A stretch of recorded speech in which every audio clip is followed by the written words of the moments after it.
क्या फरिश्ते भी रमजान में रोजा रखते हैं? रमजान में फरिश्ते क्यों उतरते हैं? क्या आपने कभी गौर किया है, जब रमजान का मुकद्दस महीना आता है, हम रोजा रखते हैं, भूख सहते हैं, प्यास सहते हैं, सिर्फ अपने रब को राजी करने के लिए, तो दिल में एक सवाल जरूर आता है, क्या फरिश्ते भी रोजा रखते होंगे? क्या उन्हें भी भूख लगती है? क्या वो भी इफ्तार करते हैं? या उनका मामला हम इंसानों से बिल्कुल अलग है? आज की इस वीडियो में हम इस राज को आसान और दिल को छू लेने वाले अंदाज में समझेंगे, और यकीन मानिए आखिर तक सुनेंगे तो आपका दिल रमजान की इबादत के लिए और बेताब हो जाएगा। सबसे पहले हमें यह समझना होगा कि फरिश्ते आखिर होते कौन हैं। इस्लाम के मुताबिक फरिश्ते अल्लाह ताला की एक पाक और नूरानी मखलूक हैं। उन्हें नूर रोशनी से पैदा किया गया है। फरिश्तों की कुछ खास बातें होती हैं। उन्हें भूख नहीं लगती, उन्हें प्यास नहीं लगती, उन्हें नींद नहीं आती, उन्हें गुनाह करने की ख्वाहिश नहीं होती, वो कभी अल्लाह की नाफरमानी नहीं करते। कुरान में आता है कि फरिश्ते वही करते हैं जिसका उन्हें हुक्म दिया जाता है, यानी उनकी पूरी जिंदगी सिर्फ इबादत है, सिर्फ बंदगी है, सिर्फ तस्बीह है। क्या फरिश्ते भी रमजान में रोजा रखते हैं? जवाब है नहीं। फरिश्तों को रोजा रखने की जरूरत ही नहीं होती, क्योंकि रोजा इंसानों और जिन्हों के लिए इम्तिहान है। भूख और प्यास सहकर अपने नफ्स पर काबू पाना,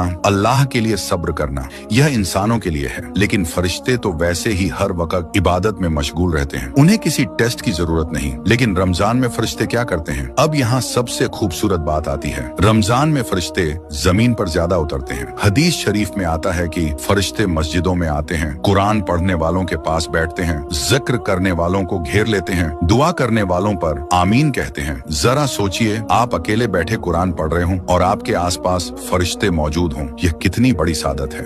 एक और अजीम खुशखबरी, जब इंसान रोजा रखता है, भूखा प्यासा रहता है, अल्लाह की रजा के लिए सब्र करता है, तो फरिश्ते उसके लिए दुआ करते हैं। मतलब आपका रोजा सिर्फ आपका नहीं, आपके लिए आसमान से रहमतें उतर रही होती हैं। शब-ए कद्र, फरिश्तों की सबसे बड़ी आमद, रमजान की सबसे मुकद्दस रात शब-ए कद्र। कुरान में आता है कि इस रात फरिश्ते उतरते हैं। उलमा बताते हैं कि उस रात इतनी बड़ी तादाद में फरिश्ते उतरते हैं कि जमीन भर जाती है। हर जगह, मस्जिदों में, घरों में, इबादत करने वालों के पास, दुआ करने वालों के पास, यानी जिस इंसान ने उस रात इबादत कर ली, उसकी तकदीर बदल सकती है। फरिश्ते हर जगह नहीं आते, वो खास जगहों पर आते हैं, जहाँ अल्लाह का जिक्र होता है, जहाँ कुरान पढ़ा जाता है, जहाँ नमाज होती है, जहाँ सुकून और पाकीज़गी होती है। लेकिन फरिश्ते उन जगहों से दूर रहते हैं जहाँ गुनाह होते हैं, जहाँ झगड़ा होता है, जहाँ गंदी बातें होती हैं। इसलिए रमजान में हमें अपने घर का माहौल भी बदलना चाहिए। रोजा सिर्फ भूख और प्यास का नाम नहीं, रोजा है सब्र, तकवा, गुनाहों से दूरी, दिल की सफाई, अल्लाह के करीब होना।